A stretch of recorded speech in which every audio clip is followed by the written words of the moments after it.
Maintenant, nous allons prier pour la parole que nous allons recevoir. Je te prie, pose ta main maintenant sur ton cœur. Père, je veux te rendre grâce pour ton extrême fidélité. Merci pour les hommes et les femmes connectés sur la planète Terre et qui s'apprêtent en ce moment à recevoir le pain quotidien, à recevoir la sémence de la vérité, à être éclairés, à accéder à la délivrance par la connaissance, à accéder à l'abondance par la connaissance révélée. Que ton nom soit glorifié. Père, je mets une demande solennelle au devant de ton saint trône. Utilise-moi comme un canal saint, comme un canal de gloire entre tes mains, comme un instrument de valeur, afin d'établir, ô éternel Dieu, par le conseil de ta volonté éternelle, ta parole de vérité dans le cœur des hommes, au travers de l'assistance surnaturelle du Saint-Esprit. Béni sois-tu pour la puissance générée par ta parole, qui ne rentre pas à toi sans accomplir ce pourquoi elle est sortie. Au nom suprême de Jésus, j'ai prié. Et quelqu'un dise Amen 3 fois. Amen, Amen, Amen. Tu peux t'asseoir dans sa glorieuse présence. Et je commence ce message en te disant que le Dieu qui t'a appelé est fidèle et il ne va pas régner les promesses qu'il t'a faites. Il va continuer dans ta vie ce qu'il a commencé. Il va achever le projet qu'il a mis en marche au travers de ta vie et de ta propre destinée. Tu n'es donc pas au hasard. Donne-moi ton meilleur. Amen. Alléluia. Eh bien, vous savez, nous avons commencé une série depuis, Dieu m'a parlé, en ce qui concerne la saison que le monde est en train de traverser. Et de jour après jour, le Saint-Esprit ne cesse de m'instruire justement sur l'importance d'avoir accès à la vérité divine. L'importance justement d'être à même, de garder la foi à la fin des temps. Et pendant donc que nous avons commencer à surfer justement sur cette vague que Dieu nous a donnée par une impulsion de la révélation de son esprit, nous sommes arrivés au sous-thème « Livrer une guerre contre soi-même ». Et nous avons dit qu'il était important, impératif, impérieux pour chacun d'entre nous de comprendre que notre réussite commence dans notre système de pensée et même notre échec, tel en pense, tel elle est. Et que donc, c'était important pour nous de prendre le contrôle de nos pensées, d'en être les maîtres et de laisser le soin à la pensée divine d'imbiber nos pensées et de remplacer nos pensées afin que nos paradigmes mentaux changent. Et donc, nous sommes allés plus loin, disant que si la pensée a changé, alors nos paroles doivent changer, notre manière de parler, la déclaration de notre bouche, car notre monde ressemblera aux paroles que nous avons prophétisées, que nous avons déclarées. Et nous avons montré comment générer l'énergie pour que nos paroles soient puissantes et comment relâcher cette énergie pour créer un impact dans notre vie et dans notre monde. Et c'est ça le vrai combat spirituel. Chaque croyant devait être armé de cette capacité. Nous sommes encore allés plus loin. On a dit si tu parles et que tu parles et que tu parles et que tes paroles ne sont pas suivies d'actions conséquentes, alors tu ne vivras pas la victoire. Il faut, après avoir agi, de parler, passer à l'action. Et nous devons agir. Et nous avons compris. Vous avez été bénis. Nous avons été émerveillés de Dieu qui nous a parlé et qui nous a enrichis. Cependant, il est impératif de comprendre que nos actions, amen, certains d'entre nous, n'arrivons pas justement au résultat escompté parce que nous n'avons pas compris le préalable qui doit encadrer, qui doit circoncire justement l'action ou les actions que nous posons. D'où justement le message de ce matin. Il permettra à chacun d'entre nous de comprendre d'où nous puisons le courage qui nous donne de passer à l'action. Pourquoi Dieu peut prendre des personnes ordinaires et les personnes deviennent aux yeux des autres extraordinaires? Mais qu'est-ce que ces personnes ont connu de Dieu qui leur a donné d'être des personnes aussi exceptionnelles, qui leur donne ce courage-là qu'une personne normale n'a pas? Ça vient d'où? Vous devez le comprendre. Parce que si vous ne le comprenez pas, vous êtes religieux, vous êtes spirituel au contraire. Les personnes spirituelles comprennent la raison des choses. Voyez-vous, c'est très important. Et ensuite, comment donc puiser l'énergie spirituelle, parce qu'il y a une énergie spirituelle, d'accord, dans la lumière. Nous sommes les enfants de lumière. Comment nous puisons l'énergie spirituelle de la lumière? Et comment nous provoquons la faveur de Dieu sur nos vies? Pourquoi deux personnes peuvent être dans les affaires, deux personnes dans le ministère, un est béni et un ne l'est pas. Un est béni, pour l'autre ça marche, mais pour l'autre ça ne marche pas. On dirait que, voyez, Dieu est contre une personne et est avec une autre personne. Voyez, qu'est-ce qui se passe? Comment on déclenche l'action de la faveur? Et comment donc éviter la séduction? On est à la fin des temps. La séduction est légion. Beaucoup sont séduits. Les pasteurs sont séduits. Les hommes d'affaires sont séduits. Les politiciens sont séduits alors qu'ils sont nés de nouveau. Comment on évite la séduction? Parce que la séduction peut engendrer la mort précoce. Voyez-vous, ça peut engendrer ton déclin. Ça peut transformer ton succès en une honte publique. Comment éviter la séduction? Voyez-vous, et comment se relever? Voyez-vous, quand on est tombé, quand tu es tombé, comment tu te relèves? On a plein de personnes dont la vie a été détruite parce qu'ils sont tombés et ils n'ont plus eu la force de se relever. Et quand on s'est relevé, comment on arrive à vaincre la culpabilité? Voyez, et comment triompher aussi des opinions des autres? Autant de vérités, justement, dont on aura les réponses au travers de cet enseignement. De cet enseignement que je ne voudrais pas long, mais ô combien profond et dense, qui vont te propulser dans les hauteurs. Je te garantis, après cet enseignement, je peux te signer, d'accord, un certificat de connaissance des choses spirituelles et te permettre aussi d'enseigner à d'autres personnes ces choses que tu auras connues. Dans le sous-thème du message, c'est marcher dans la lumière. Marcher dans la lumière. Marcher dans la lumière.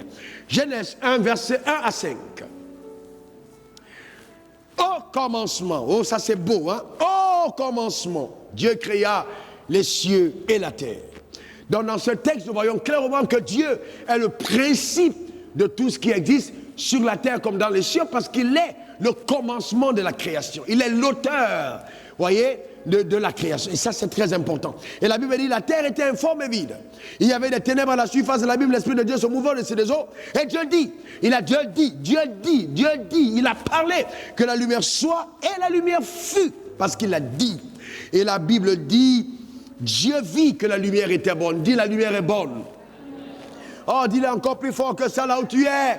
Encore une dernière fois. La lumière est bonne. Dieu vit que la lumière était bonne et Dieu sépara la lumière d'avec les ténèbres. Dieu appela la lumière jour, il appela les ténèbres nuit, et s'il lui en soir et lui en matin, ce fut le premier jour.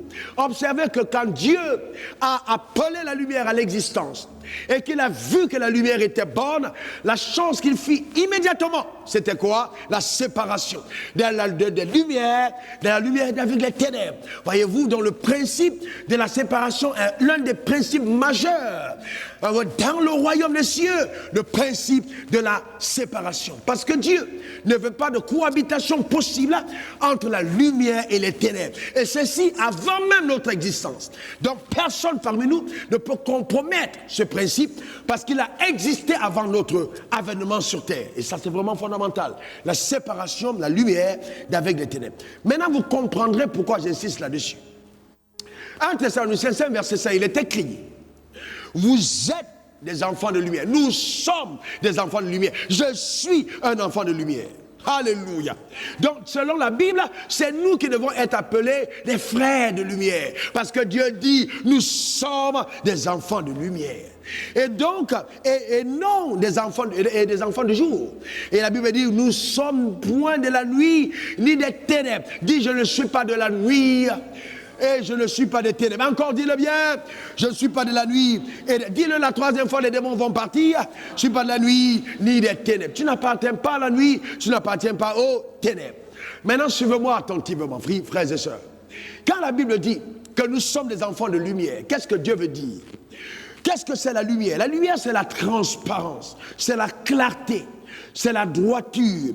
C'est la loyauté, c'est l'intégrité, c'est la justice. Quand on parle de lumière, on parle de tout ce qui est propre et clean.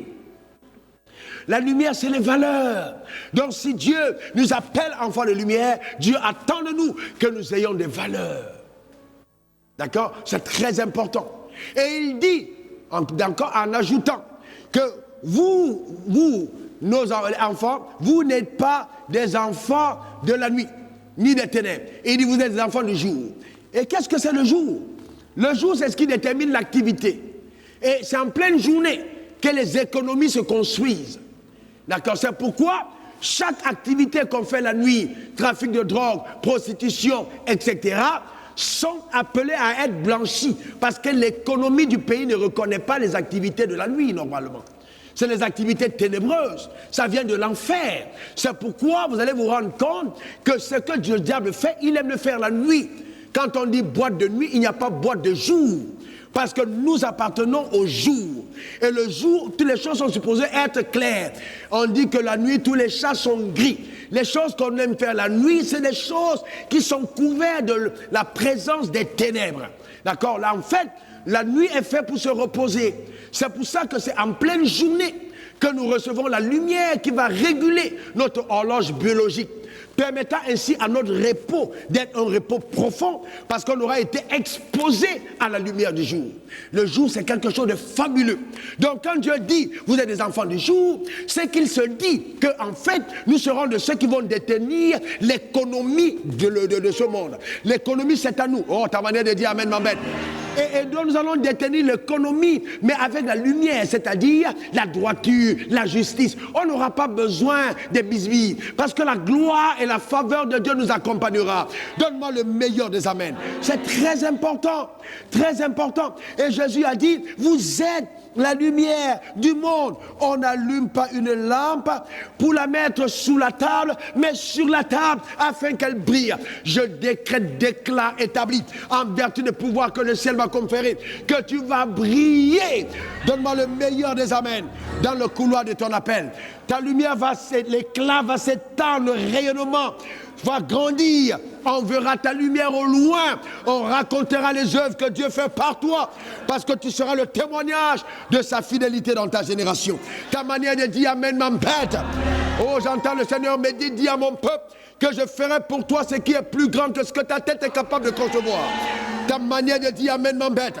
Le Dieu que nous servons est tellement grand qu'il fera dans ta vie au-delà de ce que ton imagination est capable de concevoir. C'est un grand Dieu, un très très grand Dieu, très important, frère. Vous voyez, nous sommes le sel de la terre. Chacun d'entre nous, dans son domaine, dans son secteur, devrait être à même d'être une référence. Une référence, pas simplement en termes de résultats, mais en termes de qualité des résultats. Voyez-vous, c'est-à-dire que Dieu ne s'attend pas seulement à ce que tu sois élevé, mais que tu sois élevé dans toute la rectitude de la conduite, dans toutes les valeurs du royaume. C'est-à-dire, quand on regarde à toi, on dit waouh, je ne savais pas que c'était possible d'être une femme intègre et puis d'être béni à ce niveau. Mais Dieu dit, ok, si tu ne le savais pas, va donc regarder à la vie de Tante Adjoa et tu vas voir comment je l'ai béni dans l'intégrité. Je ne savais pas qu'on pouvait trouver un mari en étant une fille sérieuse dans l'église. Et Dieu dit, je vais te montrer que je peux le faire, que je peux bénir et récompenser les filles sérieuses qui se sont éloignées de toutes les voies de compromission parce que je suis Dieu. Donne-moi ton meilleur amen et cela devient ton partage. Alléluia. Voyez-vous, frères et sœurs, écoutez-moi attentivement. Il y a une puissance dans la lumière. Il y a une puissance qui est surnaturelle, d'accord, qui est générée par la marche dans la lumière. Quand vous marchez dans la lumière, il y a une puissance qui vous accompagne. Les gens de ce monde vont voir des féticheurs pour être puissants. Mais toi et moi, en demeurant dans la parole, nous sommes plus que puissants. Personne ne peut atteindre quelqu'un qui a décidé de coopérer avec la lumière. Vous savez ce que la lumière fait? La lumière domine. Vous mettez la lumière quelque part, vous mettez les ténèbres en tas. Les ténèbres disparaissent d'eux-mêmes sans prière. Parce que la lumière domine. Donne-moi ton meilleur amen. Et ce sera ton partage. Voyez-vous, aujourd'hui, beaucoup de personnes ne le comprennent pas. La présence de la lumière va déclencher sur ta vie une action surnaturelle de faveur. Dis encore amen. Les gens vont croire que tu es allé. Non, non, non. On va te regarder. Et puis on ne comprend pas pourquoi, mais. Non, je ne sais pas pourquoi, mais quand je vois ce monsieur, j'aime son affaire. Les gens vont te prendre comme ami. T'amener même dans leur chambre, te faire asseoir sur le lit pour te donner des marchés qu'ils n'auraient pas donné à quelqu'un. Pour t'accorder une faveur qu'ils n'auraient pas accordé à quelqu'un.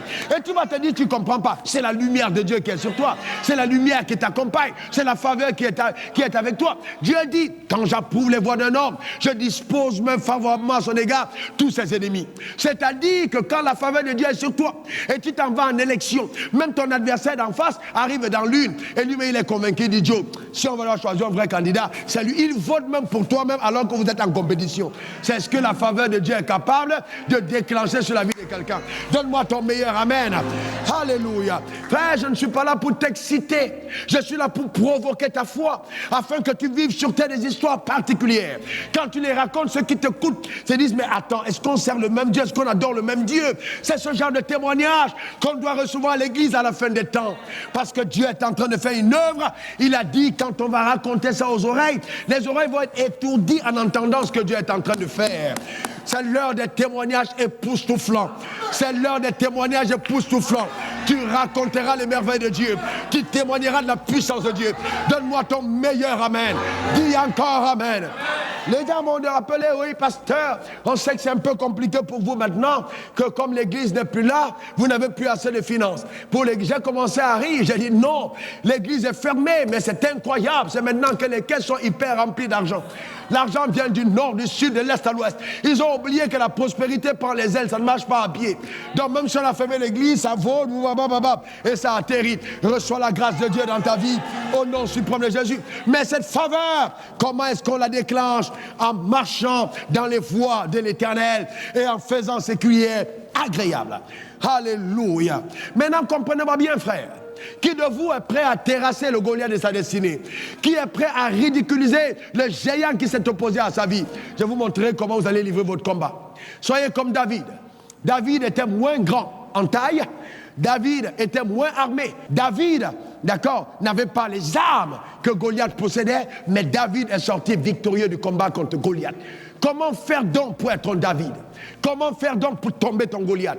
Comment faire donc pour ridiculiser tout le monde? Et comment faire pour obtenir une réputation au travers de tes actions?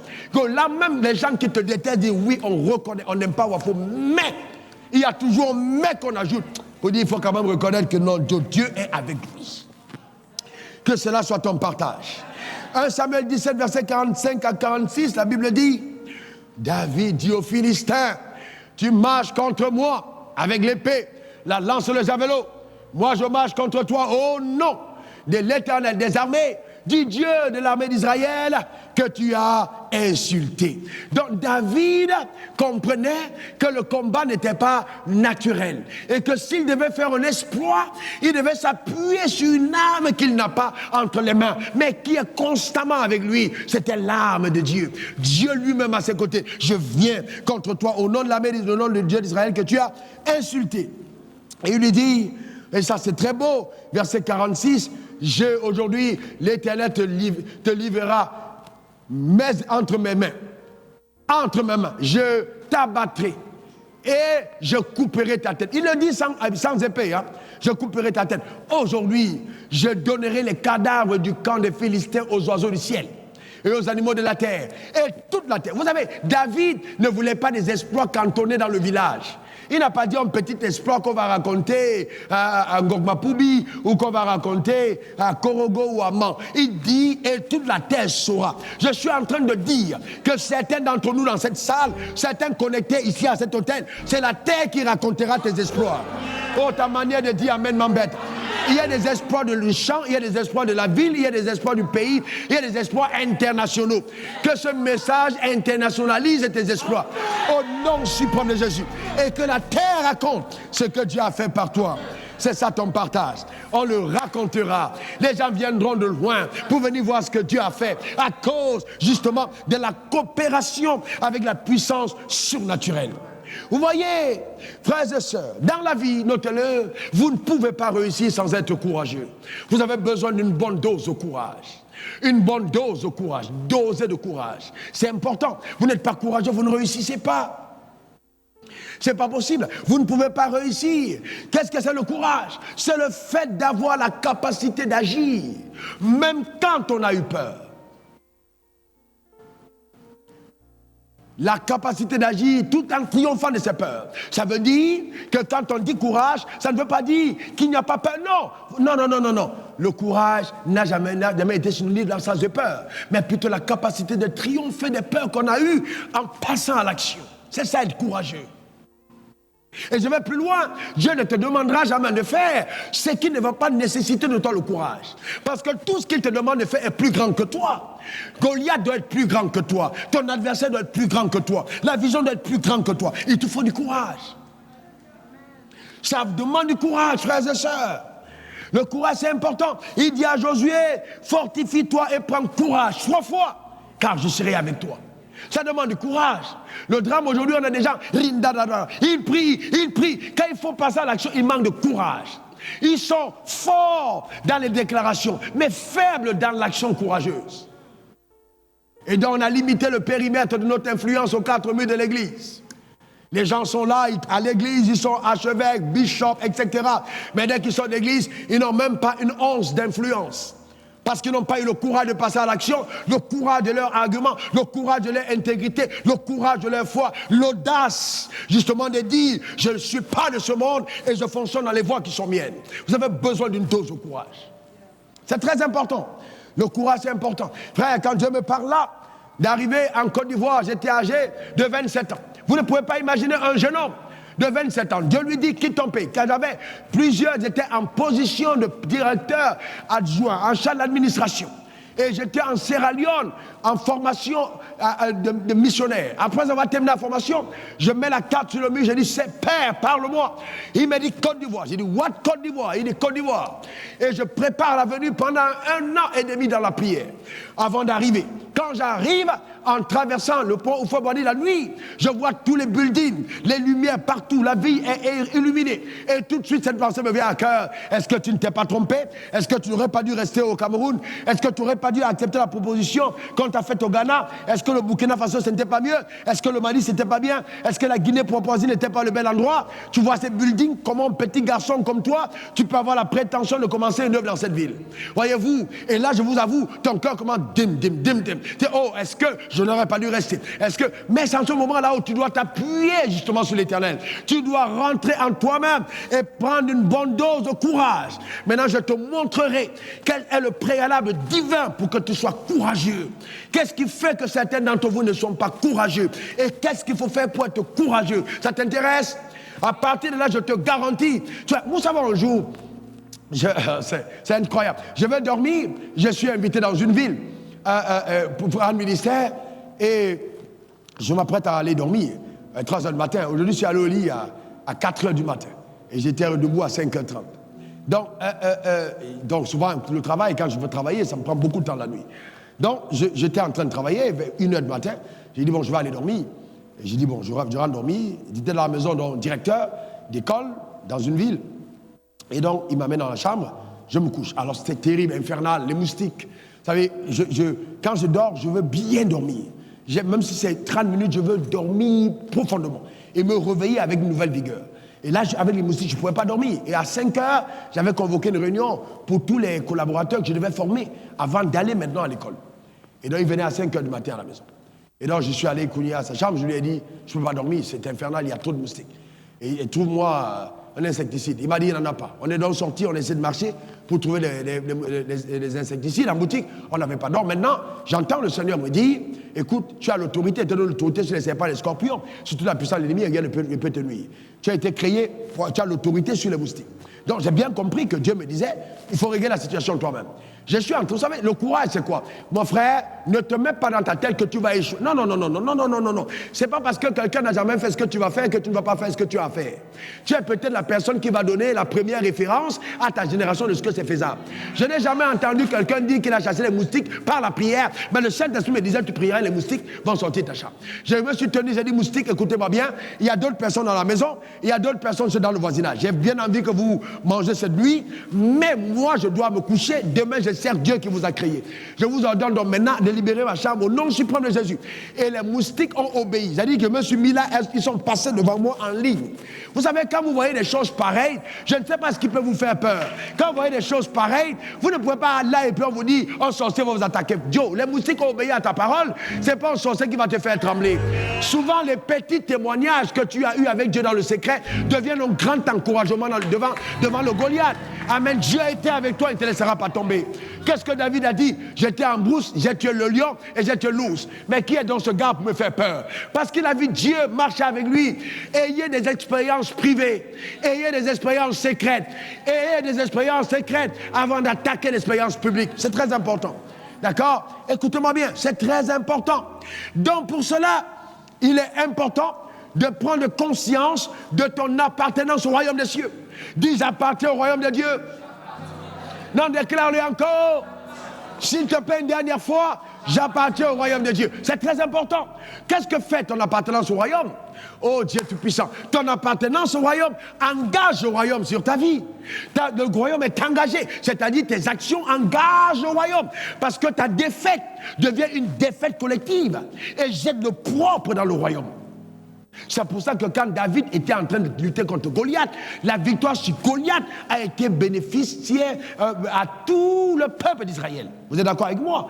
Il n'y a pas que lui qui est sorti vainqueur. D'accord? Quand il a terrassé Goliath, les Philistins ont été en déroute. Voyez-vous, souvent Dieu veut se servir de quelqu'un d'entre nous pour être la solution collective aux problèmes de l'Église. Mais as-tu le courage, as-tu l'audace de confronter, d'accepter les insultes de tes frères, les railleries, les moqueries, les mépris, mais de continuer d'avancer sur le chemin que Dieu a tracé? Est-ce que tu as le courage d'avancer, même quand ta propre femme te regarde et dit toi aussi tu ne trouves pas que tu es en train d'exagérer? Oui, mais il faut exagérer et accélérer, parce qu'il faut rêver, pas au niveau de ta taille, mais au niveau de la taille de celui qui t'a appelé. C'est lui qui est l'auteur de tes rêves. Donne-moi le meilleur des amens. Donne-moi le meilleur des amens. Alléluia. Il y a de grandes choses qui sont encore à venir. Il y a de grandes choses que Dieu va encore faire. Ces derniers temps, je suis embarrassé par la bonté de Dieu. Je suis embarrassé par ses faveurs. Ce que je vois dans ma vie est juste indescriptible. Je me couche dans la joie, je me lève dans la joie. Les témoignages sont tels que, il y a une semaine, je suis allé dans mon bureau, je me suis mis à genoux, j'ai dit, Seigneur, je ne t'ai pas demandé la faveur matérielle, je ne t'ai pas demandé de posséder ce monde, c'est toi que je veux. Laisse-moi t'aimer davantage. Je veux rester attaché à toi et à toi seul. C'est ce qui m'intéresse en premier. C'est-à-dire, tu es tellement béni que tu commences à te dire, il faut que je sois attaché davantage à Dieu. Tel sera ton partage et ta faveur. Alors, je dis que Dieu va t'embarrasser. Donne-moi le meilleur des amens. Le Dieu que nous servons est un Dieu de surabondance, est un Dieu de grâce surabondance. La grâce va couler, les sources de vie vont jaillir. Il n'y aura pas de désert. Donne-moi le meilleur des amens. Dis encore amen. Je veux dire à quelqu'un, parce que j'enseigne maintenant prophétiquement, que le problème que tu as, c'est que tu es impatient. Il faut savoir attendre, frère. Il faut savoir attendre. Ne sois pas impatient. Attends-le. Le Dieu qui t'a fait la promesse est fidèle. J'ai été dans ta condition. J'ai porté le même costume pendant plusieurs réunions. Je les ai détachés moi-même. J'ai nettoyé moi-même mes chemises. Je les ai séchées derrière le frigidaire. J'ai repassé le lendemain. Je les ai portés à nouveau. Il y a une saison où Dieu te teste. Mais c'est la saison où tu dois rester, d'accord, conscient de ton appartenance au royaume et conscient de sa présence à tes côtés. Il dit, je ne t'abandonnerai pas. Je ne t'abandonnerai pas. Je ne te délaisserai pas. Que pourra te faire un homme? Dieu ne t'a pas lâché. Il dit, quand tu traverseras la vallée de l'ombre, de la mort, je serai avec toi. Dieu dit quoi? Il sera avec toi. Dieu a dit quoi? Il sera avec toi. Dieu a dit quoi? Il sera avec toi. Oui! Tu passeras par la vallée de l'ombre de la mort. Il dit qu'il ne t'abandonnera pas. Donc il n'y a pas une circonstance, il n'y a pas un défi, il n'y a pas une épreuve, il n'y a pas une adversité face à laquelle Dieu te lâche. Il ne te lâchera jamais. Tu es la prunelle de ses yeux. Il te regarde. Il a payé le prix le plus élevé pour ta rédemption. Il ne te lâchera jamais. Non, celui qui te fait croire ça, c'est un menteur. Dieu est avec toi. Oh frère, ce message va créer une embellie totale dans ta perception de la vie. Et va t'affranchir des préjugés. Va te libérer de certains concepts erronés. Pour te donner de voler comme un papillon de la liberté vers les promesses de ta destinée. Quelqu'un dise au meilleur amen. Dis encore amen. Donc il faut faire attention, frère. Vous savez, on n'a pas tout au royaume des cieux. Moi, j'ai connu le monde. Il n'y a rien que le monde puisse encore m'offrir. J'ai été en Égypte. J'ai connu les solutions de l'Égypte. Et Dieu m'a sauvé, il m'a rencontré. Donc, il n'y a rien de l'Égypte qui peut encore m'accrocher.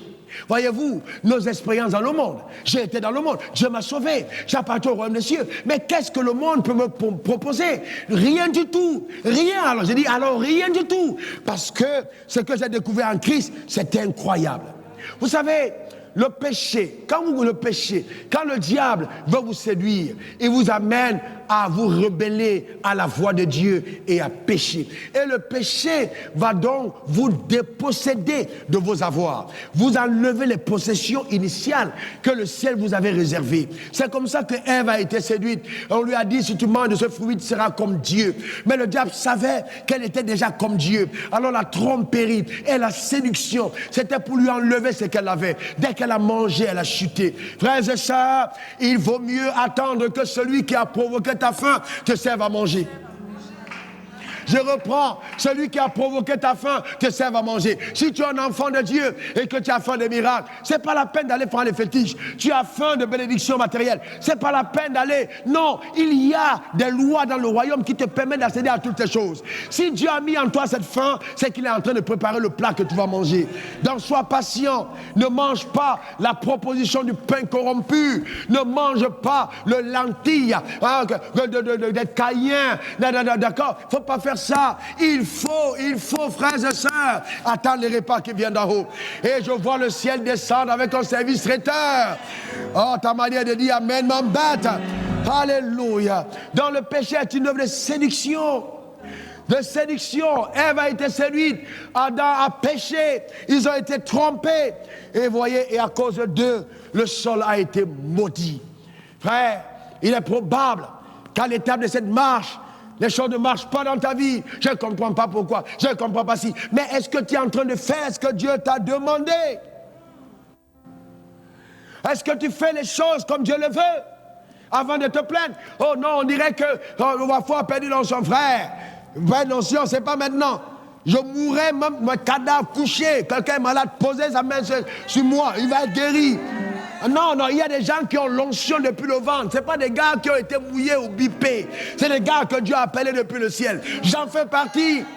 Que quelqu'un dise au meilleur des amens. Je parle aussi en la faveur de ces hommes de Dieu sur la terre. Ne les incriminez pas. C'est Dieu n'a pas besoin automatiquement qu'il soit là. Tu peux parler à Dieu toi-même. Tu peux le rencontrer toi-même. Il y a justement le ciel ouvert entre Dieu et toi. Mais tu dois être comptable de tes actions. Ton sol est maudit à cause de toi. Pendant que tu pleures à gauche, quelqu'un est béni à droite. Pendant que tu pleures à droite, quelqu'un est béni à gauche. C'est pas la peine de te plaindre. Il faut revenir en toi-même pour voir ce que tu as fait qui provoque ce problème. Jean 17, versets 15 à 17. La Bible dit, je ne prie pas de vous ôter du monde. Ouais, c'est le problème des chrétiens. Ils sont là, oui, oh, Satan prend le monde. Non, Dieu a dit, on ne prie pas pour vous ôter du monde. Tu vas rester dans le monde. Tu dois rester il n'y a que les paresseux qui veulent partir du monde. Tu dois rester dans le monde. La Bible dit qu'on ne prie pas pour t'ôter du monde, mais pour les préserver du mal. C'est-à-dire que tu dois être dans le monde, mais pas dans les ténèbres. Le monde avec la lumière, tu dois rester dans le monde. Il n'y a que les paresseux qui pensent que leur avenir, c'est dans l'église. Non, tu dois travailler dans le monde, dans le couloir de ton appel. Être appelé pasteur, ce n'est pas une démission aux responsabilités sociétales. Jésus, notre modèle, était charpentier. D'abord, avant d'être pasteur, qu'est-ce que tu as pu faire de ta vie sur terre? Qu'est-ce que tu as apporté comme embelli à la société? Dieu n'appelle pas les paresseux. Dieu ne se sert pas des personnes inutiles. Dieu appelle les personnes qui ont l'engouement par rapport au travail. Et ça, c'est important. Mais cependant, il nous montre le modèle par excellence d'un travail avec des résultats éloquents. Et c'est ça que je suis en train d'enseigner. Il dit, ils ne sont pas du monde, comme moi je ne suis pas du monde. Sanctifie-les par ta vérité. La parole est vérité.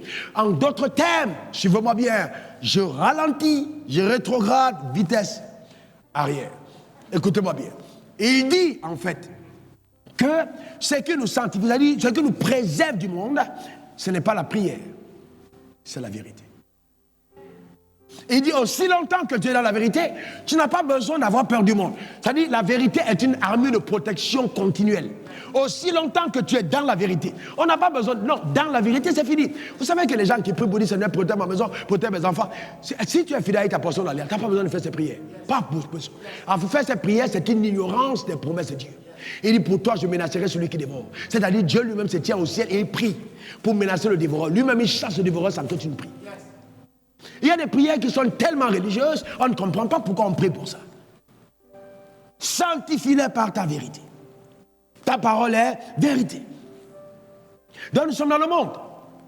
Mais on ne doit pas retrouver en nous le système du monde. Tu ne peux pas agir comme les mondains. On a une autre méthode. On a la sagesse élevée.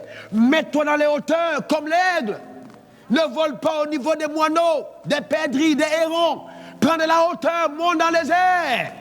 Monte dans les airs. Et l'aigle prend le plaisir dans les airs. Mais il ne descend en vol piqué et plané que quand il a repéré la proie précise qui lui a indiqué le regard.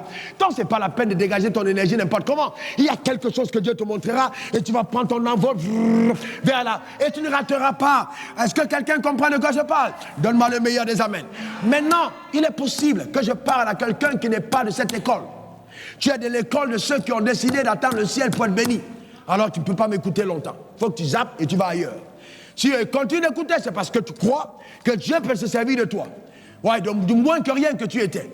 Et de t'amener à des espoirs remarquables. Et ça, c'est le principe fondamental que tu devrais apprendre. Voyez-vous, c'est important. Écoutez-moi bien. Après la nouvelle naissance, écoutez-moi attentivement. Après la nouvelle naissance, la première des choses qu'on doit enseigner à chaque croyant, vous savez c'est quoi? La nouvelle naissance, c'est la lumière qui vient dans ton cœur. Que la lumière soit. Quand tu nais de nouveau, la lumière est arrivée en toi. Donc la deuxième chose qui vient juste après, c'est la séparation du nouveau-né avec le monde des ténèbres. C'est la deuxième étape. La première étape, c'est que la lumière soit. Nouvelle naissance. Deuxième étape, vu que la lumière est bonne, c'est mon enfant, je le sépare avec des enfants du monde. Donc la séparation est le deuxième principe manifeste dans ta vie, qui devrait être, après la nouvelle naissance, la séparation. Est-ce que je suis en train de te dire de ne pas avoir des amis mondains? Oui. Est-ce que je te demande de ne pas avoir des relations mondaines? Non. Il y a une différence entre relation et amitié. Amitié, c'est l'âme. Vous savez, l'âme, ton âme ne doit être attirée que vers des personnes qui partagent les mêmes valeurs que toi. C'est-à-dire les valeurs intérieures. Voyez-vous? Bon, maintenant, tu peux avoir des techniques, c'est-à-dire, tu viens avec eux, et puis, paf, comme Jacob dans les vêtements d'Ésaü, c'est-à-dire, à un moment de la bénédiction, tu dois changer de vêtement. C'est-à-dire, tu t'identifies, tu fais comme si, et puis après, tu recules. Donc, ça demande la sagesse. Ça demande la grande sagesse. Voyez-vous, ça c'est important et fondamental. Mais, à l'intérieur de toi, tu gardes tes valeurs. Tu gardes tes valeurs. Ça veut dire que tu ne peux pas aller avec des amis dans les clubs échangistes. Tu ne peux pas aller avec eux dans les endroits de perversité connus. En un certain moment, tu dois être à même de leur dire « Mon amour pour Dieu, ma foi en Dieu ne me permet pas d'être à l'aise dans cet endroit. Je dois vous quitter. » Et ça là, Dieu récompense ça, parce que tu te tiens pour lui. S'ils veulent leur Dieu, il n'y a pas de problème, mais toi tu es libre aussi d'adorer ton Dieu. Et ton Dieu t'oblige justement à te conduire dans la droiture. Il dit, ne vous trompez pas, les mauvaises compagnies corrompent les bonnes mœurs. Donc ça veut dire que si j'ai des amis commères, des amis, par exemple vous êtes mariés et vous avez votre femme qui est toujours amie aux femmes qui ont divorcé ou aux femmes qui ne sont pas mariées, je vous garantis qu'elle sera une mauvaise femme. Parce que les femmes qui ont divorcé passent leur temps à dire les hommes ne sont pas bien. Ce n'est pas les hommes qui ne sont pas bien, c'est ton mari là, amen, qui n'était pas bien, ce n'est pas les hommes. D'accord, appelle le nom de ton mari. Ne viens pas polluer notre femme qui vit son mariage normalement. Et donc c'est pour ça qu'il faut faire attention de l'association. D'accord, c'est important. Mais c'est pas parce qu'on est à l'église qu'on a tous une mentalité renouvelée. On doit transformer sa mentalité. On doit survivre des épreuves qu'on a connues dans la vie. On doit dépasser notre passé, dans notre système de pensée. Et ça, c'est une œuvre vraiment personnelle et profonde que chacun devra faire. Mais vous voyez, les gens prennent la vie chrétienne comme amen, amen, amen, mais ils disent non, c'est plus dense que ça. C'est plus profond que ça, la vie chrétienne. Donc on doit apprendre le principe de la séparation. 2 Corinthiens 6, verset 17 à 14 à 18. Ne vous mettez pas avec les infidèles jour qu'étrangers, car quel rapport y a-t-il entre la justice et l'iniquité? Qu'y a-t-il de commun entre la lumière et les ténèbres? Quel accord y a-t-il entre Christ et Bélial? Quelle part le fidèle a avec l'infidèle? Quel rapport y a-t-il entre le temple de Dieu et les idoles? Car nous sommes le temple de Dieu vivant. Comme Dieu l'a dit, j'habiterai au milieu d'eux, je serai leur Dieu, ils seront mon peuple.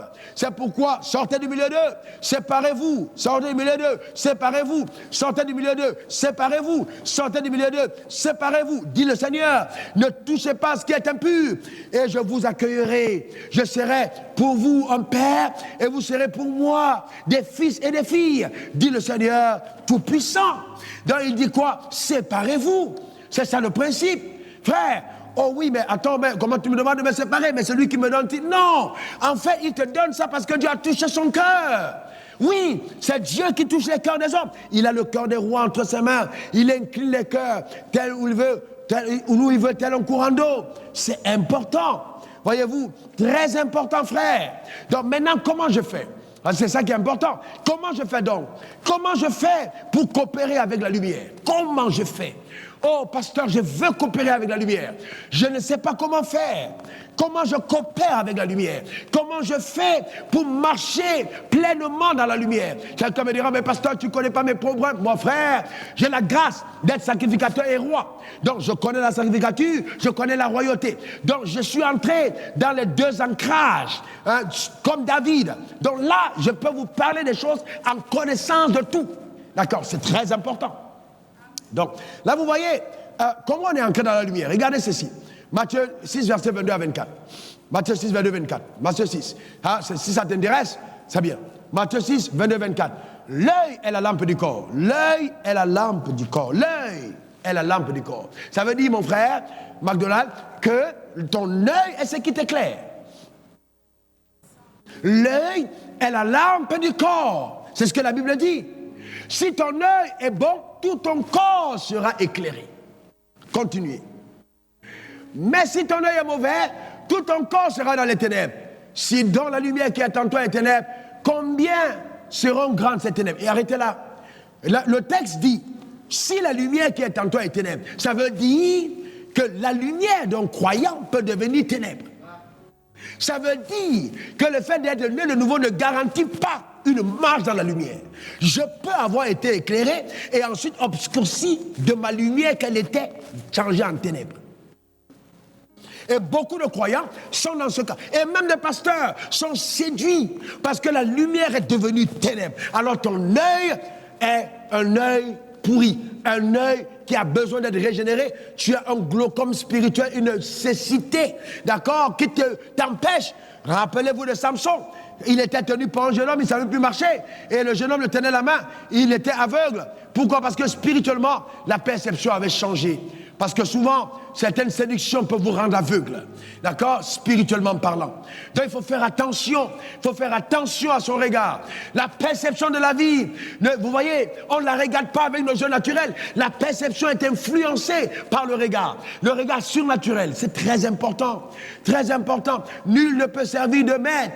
Quand il haïra l'un ou il aimera l'autre, il s'attachera à l'un, il méprisera l'autre. Vous ne pouvez servir Dieu et Mammon. Déclare après moi, moi j'ai choisi de servir Dieu. Déclare-le encore une dernière fois, moi j'ai choisi de servir Dieu. Frères et sœurs, les gens ont été enterrés par Covid-19. Les gens sont en train de mourir aujourd'hui. On a programmé des morts demain après-demain. Dieu te laisse sur terre parce qu'il voit dans ton cœur les desseins de le servir. Frères et sœurs, vous ne devez jamais avoir honte de servir ce Dieu. Ça devrait être la raison principale de votre existence. Ça devrait être le sacrifice suprême de votre être. Servir votre Dieu de tout votre cœur, de toute votre âme, de toute votre force, de tout vos pensées, car en dehors de lui, tout n'est que vanité et poursuite du vent. On t'enterrera sans tes avoirs, sans tes richesses, sans tes diplômes, sans tes médailles, sans ta femme, sans tes enfants. Mais quand tu monteras, tu trouveras l'Éternel ton Dieu qui te regardera et qui dira bienvenue. Ce jour-là, frères et sœurs, tu dois être prêt. Mais si tu as servi Dieu sur la terre, tu seras récompensé dans les cieux. Qu'est-ce que je veux vous dire par là? Numéro 1, voulez-vous marcher dans la lumière? Alors, souvenez-vous que chacun de vos actes sera jugé.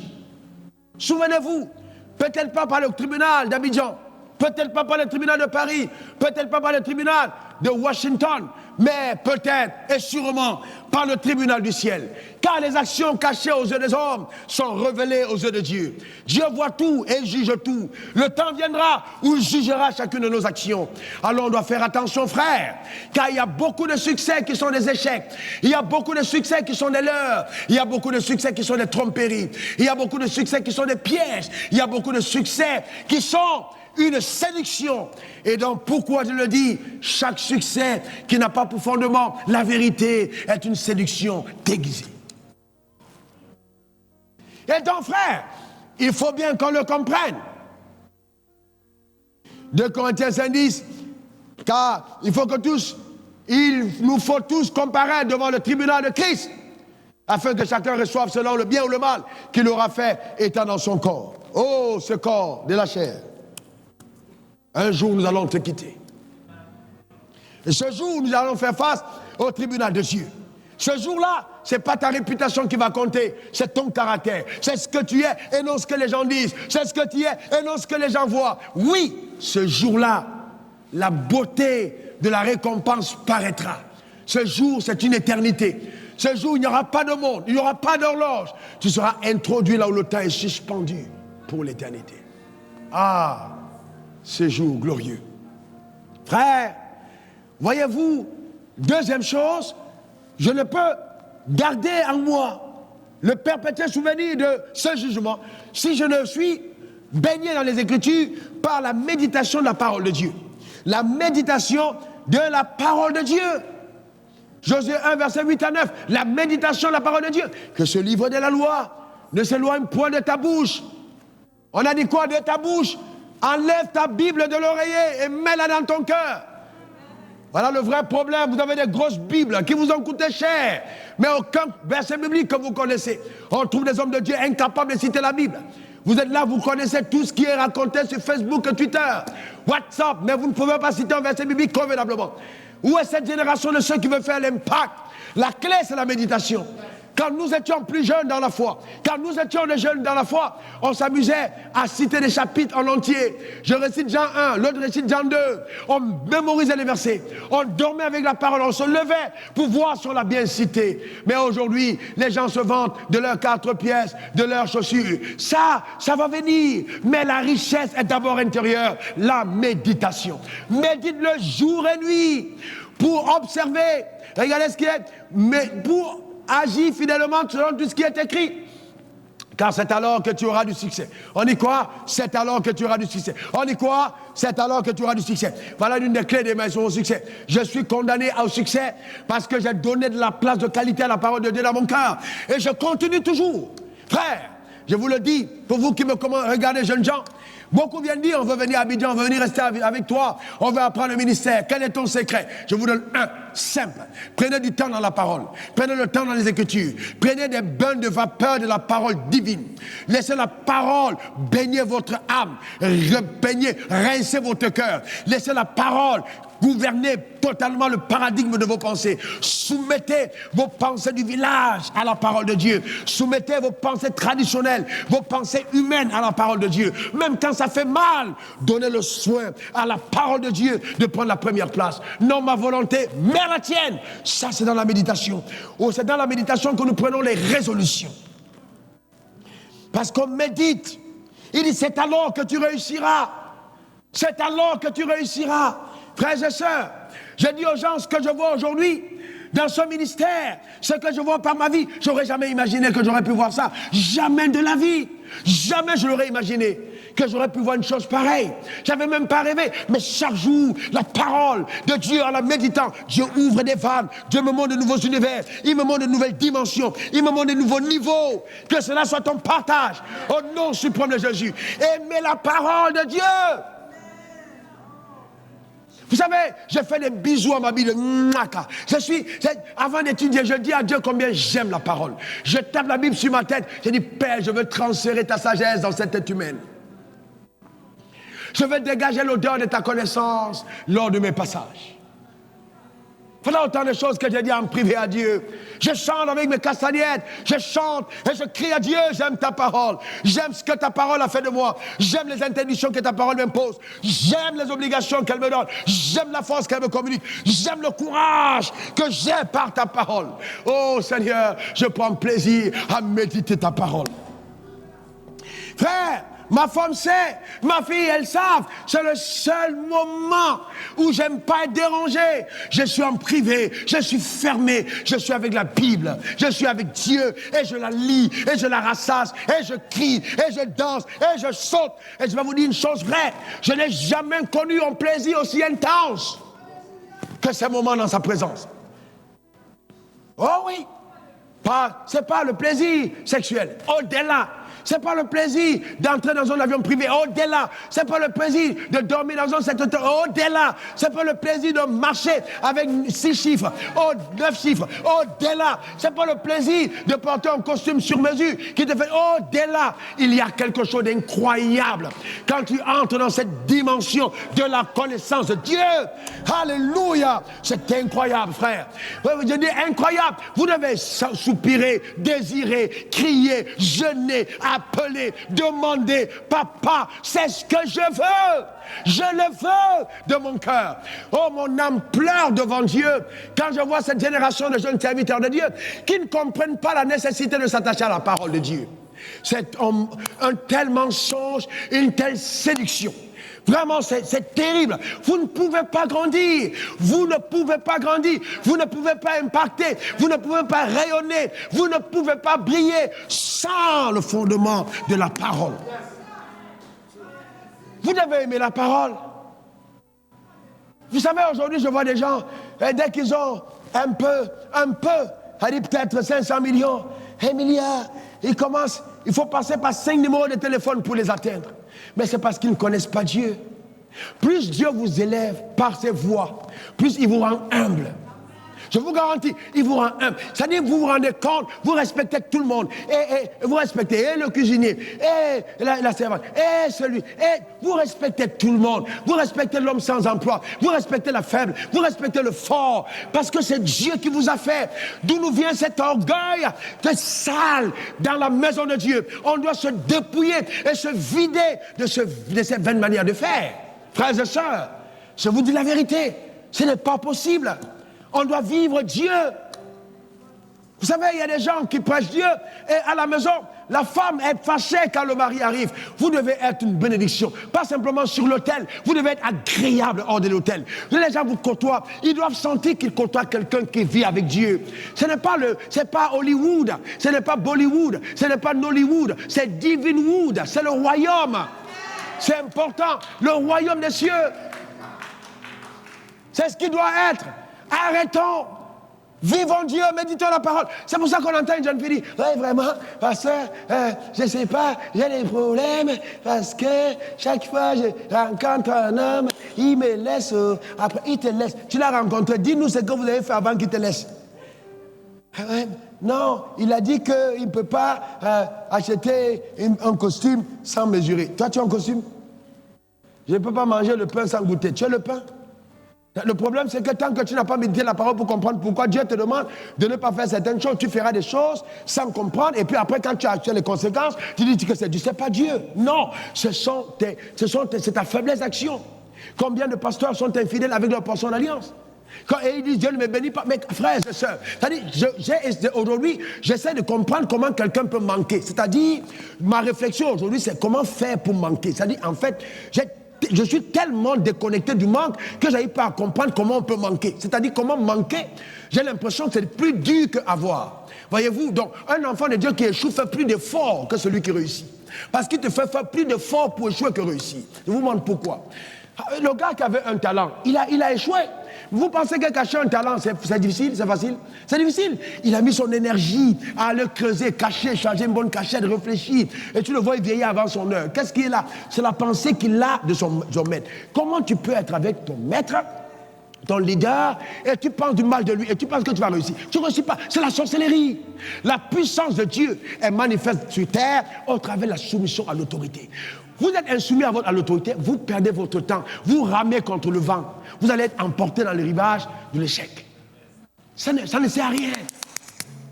Je suis passé par là avant vous pour vous empêcher de vivre ça. Ça ne sert à rien.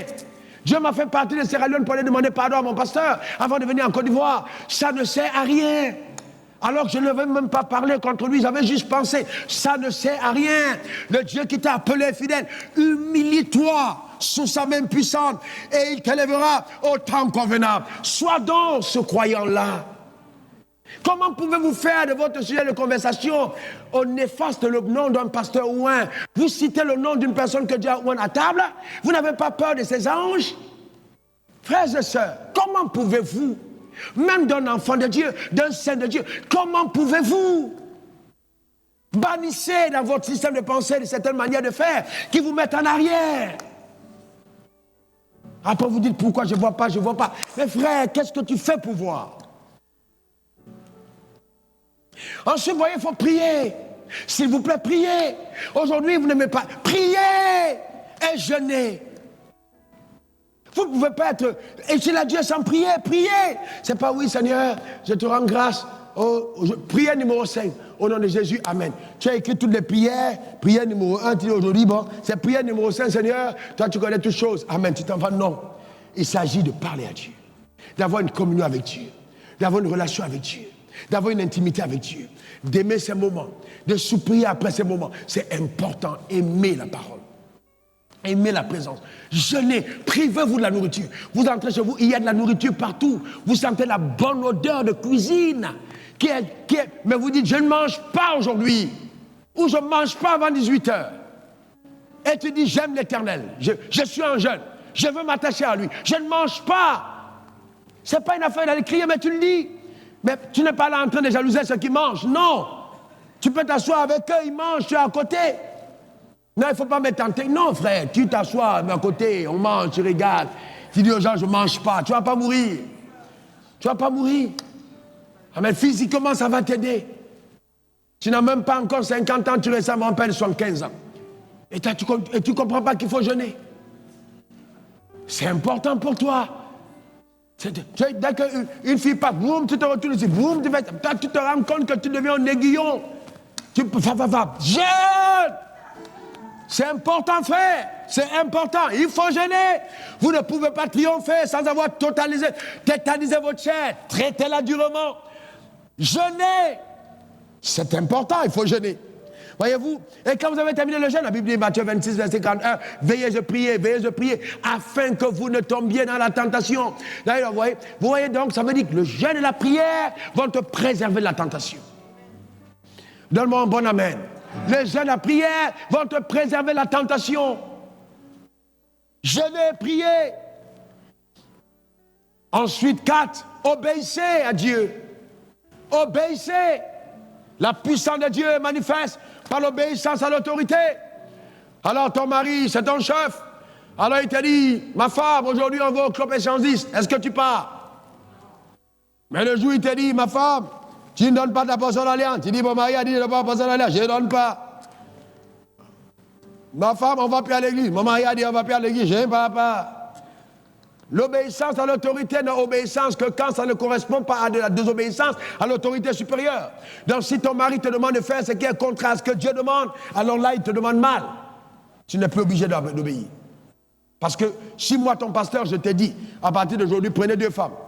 Bon, il y a des gars parmi vous, ils ne sont pas là, ils sont à la maison. Ils vont dire, ah, tu as entendu, non, pasteur a dit 2 femmes parce que c'est ce qu'il veut. Mais les femmes vont dire 0. Papa Wafo là, c'est un faux type. C'est un blagueur. Ah là-bas, Internet on va commencer à raconter les choses. Hein? Quand ça ne vous plaît pas là, c'est là où vous... Voilà, mais quand ça vous plaît, vous faites. C'est ça le problème. Donc il faut obéir à Dieu. Et souvent, ton obéissance à Dieu doit te coûter quelque chose dans ta propre vie. Si ça ne te coûte pas quelque chose, il y a un problème. Il y a un problème, ça doit te coûter quelque chose, frère. Amen. Et donc, je prends l'exemple. Je vais parler comme ça jusqu'au 3e, ici en 4e, 5e. Mais d'où me vient l'énergie que j'ai? L'énergie n'est pas venue du sommeil.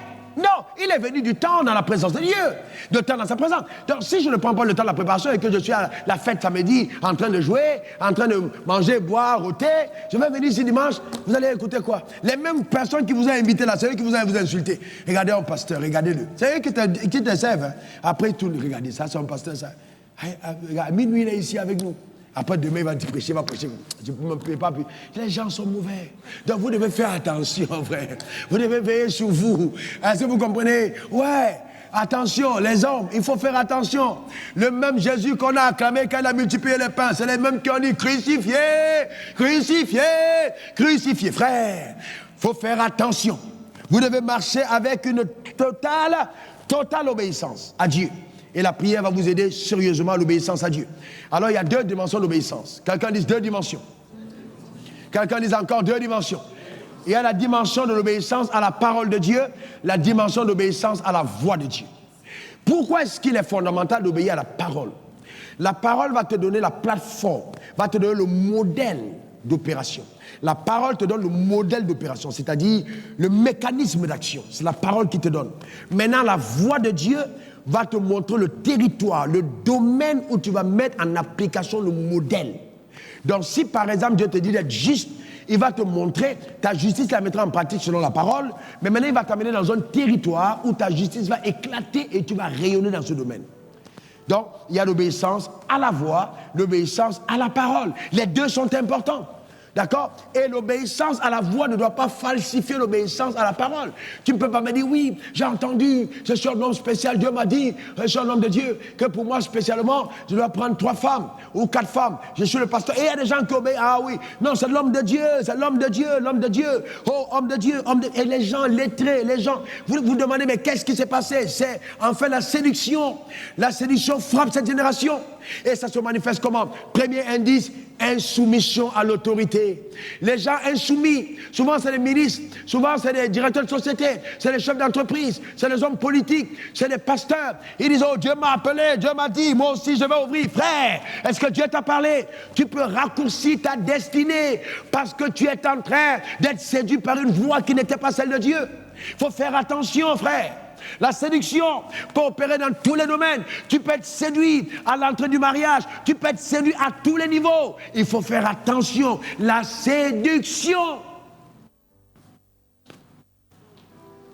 Et c'est pour ça qu'il faut garder son... La séduction. C'est là où vous voyez les gens commencent à raisonner. L'apôtre Paul dit, mettez la parole en pratique. Ne vous trompez pas par vos faux raisonnements. Quand on commence à s'égarer, on raisonne. D'ailleurs même, est-ce que Dieu a dit de donner toute sa dîme? D'ailleurs, il y a un texte où vous avez vu qu'on partageait la dîme aux veuves. Donc moi, je vais aller donner aux veuves. Même aux veuves, ils ne donnent pas. Alors, Dieu a dit, il commence à raisonner. Quand vous commencez à entrer dans les raisonnements, est-ce que la Bible a vraiment dit? Est-ce que la parole était vraiment de cette époque? Est-ce que c'est vraiment encore à cette époque? Est-ce que? Non, ça devient des faux raisonnements, frère. Il faut laisser la parole triompher. La parole, c'est la parole. Dieu est capable de veiller sur sa parole. Mais la parole en pratique, il va te surprendre. Ne raisonne pas, ne raisonne pas.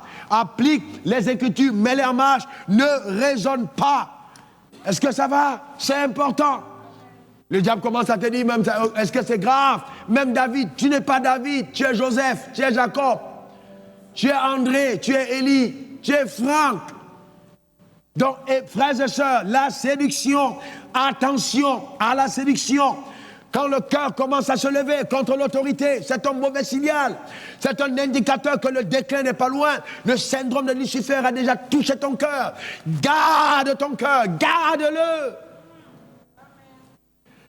L'une des clés, et je parle, le monde entier m'écoute, l'une des clés qui a caractérisé ma marche, c'est que je n'ai jamais été rebelle à mes parents. Jamais.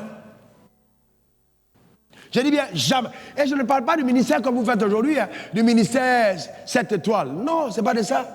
Non, non. Non, non. C'est pas un ministère où tu es là, probablement peut-être, hein, tu reçois des choses. Non. Nous, on a servi dans des conditions différentes. Ou il me fallait me tenir au bord de la route et croire en Dieu que quelqu'un s'arrête pour me porter, m'amener au travail parce que je n'avais pas d'argent. Payer à 25 000, après 20 000, après rien et après 15 000. Voilà le type de ministère qu'on a fait, mais dans l'obéissance, sans murmurer.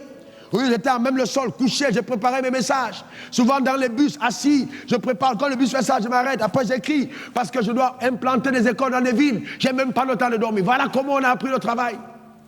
Sans regarder à qu'est-ce qu'on me donne à la fin du mois. Et je bénis Dieu, je rends grâce à Dieu. Et je célèbre Dieu pour mon Père qui m'a fait passer par ça. Je bénis Dieu vraiment. Parce que sinon, la religion m'aurait tétanisé et détruit. Heureusement, j'ai connu Dieu par la foi. Et ça, vraiment, pour rien au monde, je ne vais changer ça. C'est vraiment la meilleure des écoles. Vous voyez, c'est important, frère. Obéissance à Dieu. Et puis, point numéro 5, attention à la culpabilité. Quelqu'un dit culpabilité. Quelqu'un dit encore culpabilité. Il faut faire attention. Vous voyez, c'est quoi la culpabilité? C'est quelqu'un qui continue de s'en vouloir, qui n'arrive pas à se pardonner, même quand Dieu a pardonné la faute qu'il a commise. C'est ça la culpabilité spirituelle. Dieu t'a pardonné, mais tu culpabilises. Oh, tu as commis une faute il y a 5 ans, vous voyez, et tu es toujours là en train de culpabiliser. Il est écrit dans la Bible, Proverbe 24, 16, 7 fois le juste tombera, 7 fois il se relèvera. Vous voyez, 7 fois le juste tombera et il se relève, mais les méchants sont précipités dans le malheur. Vous voyez, la Bible dit 7 fois tu tombes, 7 fois. Donc, écoute-moi bien, le tomber est intégré dans ton processus de marche. Je reprends. Tomber est intégré dans le processus d'apprentissage à la marche. Donc ça veut dire que Dieu sait qu'il t'arrivera de tomber. Soit en mentant, soit en dissimulant, soit en te rebellant, soit en calomniant, mais au fur et à mesure, tu vas te repentir. Il va t'amener de gloire en gloire. Car il n'y a pas de croissance sans repentance.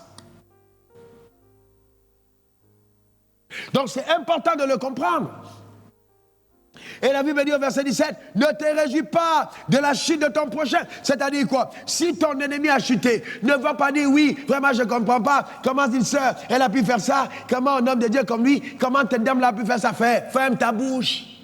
J'ai appris par expérience que ce que tu accuses quelqu'un d'autre d'avoir fait, on t'accusera d'avoir fait pire. Il ne faut jamais entrer dans le jugement. Il faut avoir de la compassion. Si tu ne peux pas aider la personne à se relever, passe ton chemin, mais ne te jette pas la pierre contre lui. Cette pierre-là te reviendra fois 7. Et cette fois-là, ça va être un scandale. Il faut faire attention. Il dit, ne touche pas à mon loin. Ne touche pas. Et loin, ce n'est pas le pasteur. C'est chaque enfant de Dieu qui a l'onction de Dieu. Ne touche pas à mon loin. Frère, attention.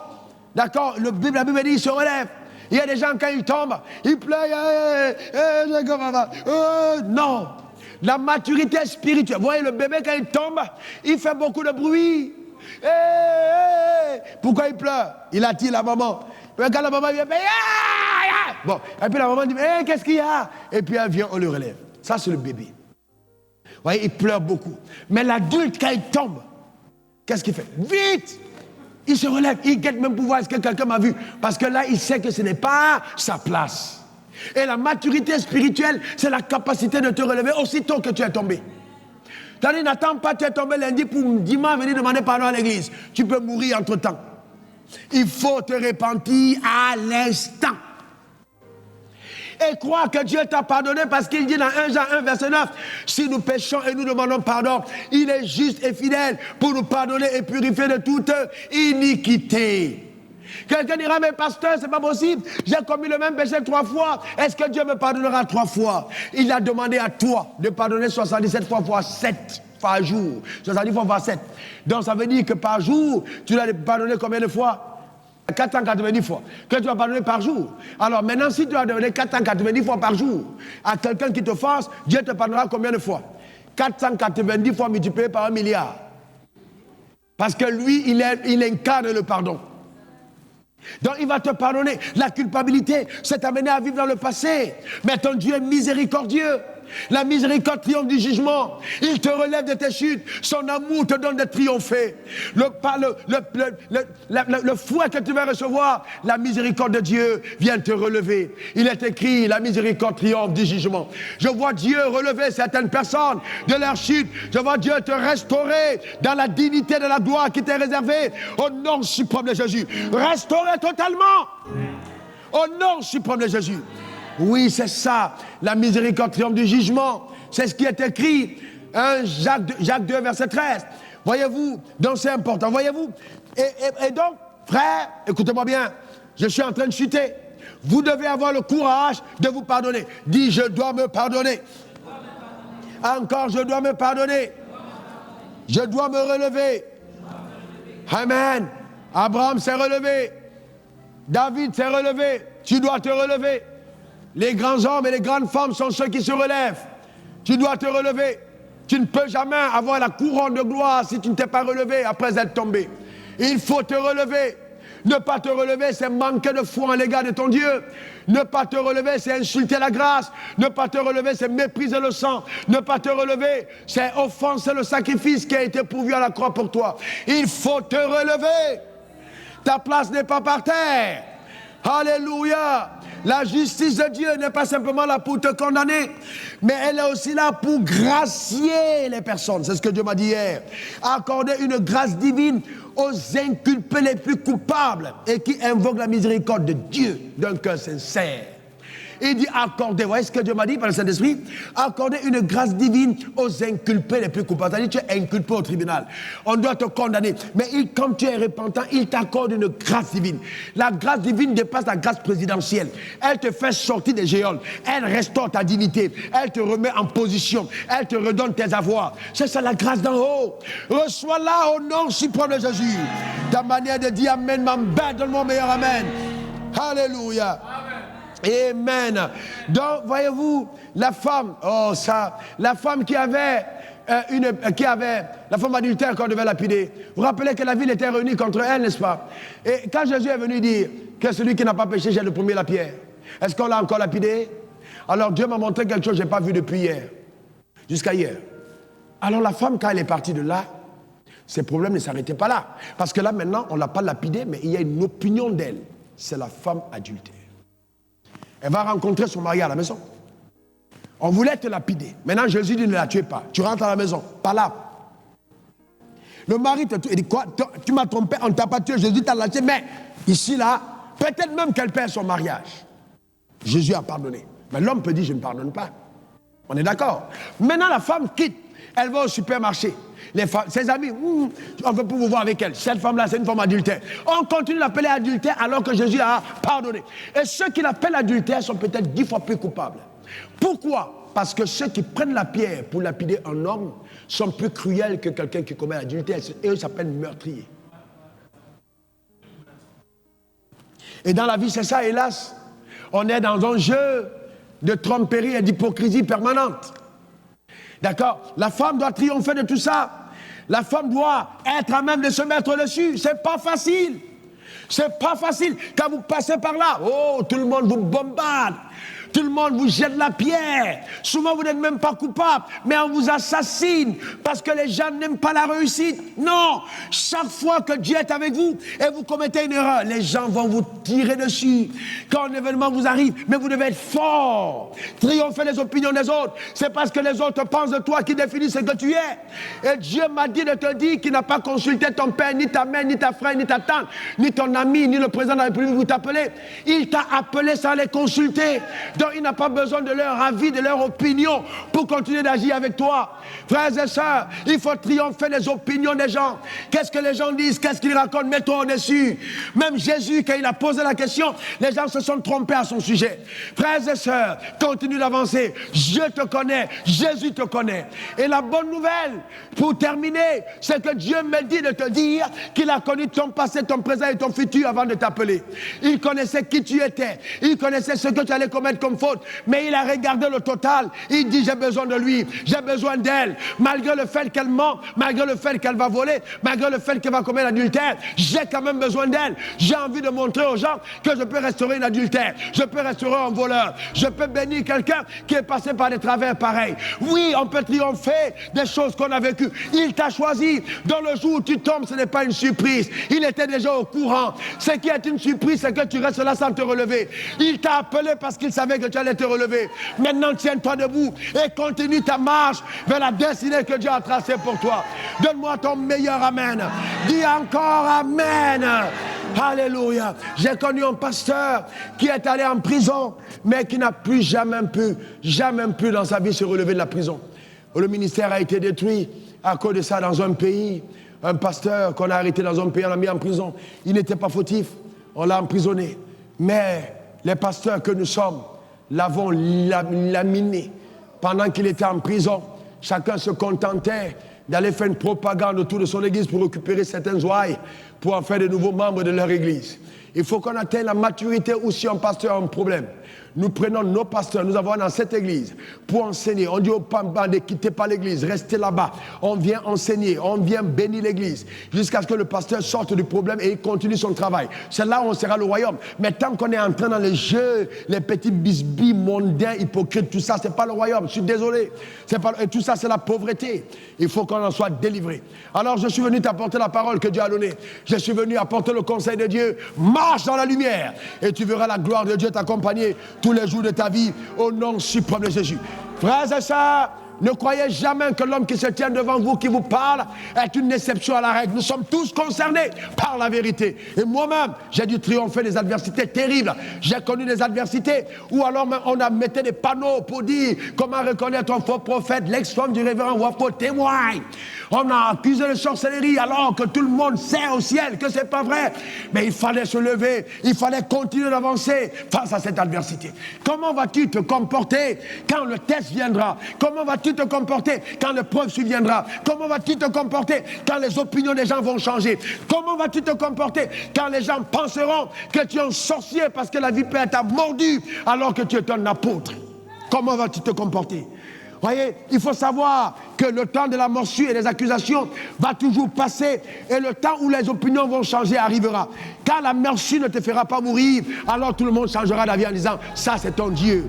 Que cela soit ton partage, que cela soit ta portion et que Dieu bénisse ton âme. Au nom suprême de Jésus, donne-moi 3 bons amen. Que Dieu bénisse ton âme. Baisse ta tête, mets ta main sur ton cœur. Oh Dieu Tout-Puissant, commence à parler à Dieu là où tu es. Oh, dis à Dieu, Seigneur, je veux rester attaché à toi. Je veux vivre le plan parfait que tu as tracé pour moi. Élève ta voix, parle à ton Créateur. Élève ta voix, déclare, confesse, appelle. Dans le nom suprême de Jésus, appelle-le. Personne ne falsifiera ton histoire. Ton plan viendra en manifestation. Aucune épreuve qui surviendra sur ton chemin n'empêchera la gloire de Dieu d'être révélée. Ça n'arrivera pas, ça n'arrivera pas, ça n'arrivera pas, ça n'arrivera pas, car le Seigneur est avec toi. Au nom suprême de Jésus, élève ta voix, prie le Seigneur.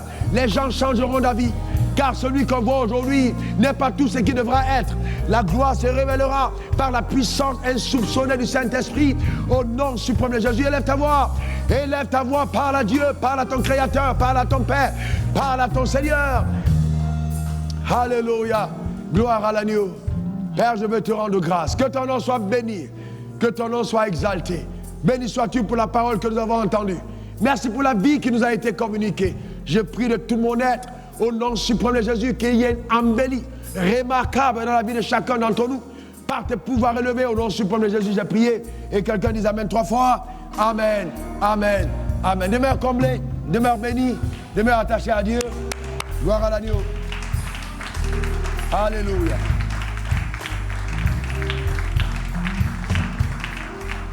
Tu veux donner ta vie au Seigneur Jésus, là où tu es? Répète après moi, Seigneur Jésus. Je te donne mon cœur, je te donne ma vie. Change-moi totalement, transforme-moi. Fais de moi une nouvelle créature. Fais-moi devenir une nouvelle personne. Change ma vie par ton pouvoir et ta puissance. Merci pour ta visitation extraordinaire dans ma vie, au nom suprême de Jésus. Amen, Amen et Amen. Demeure comblé.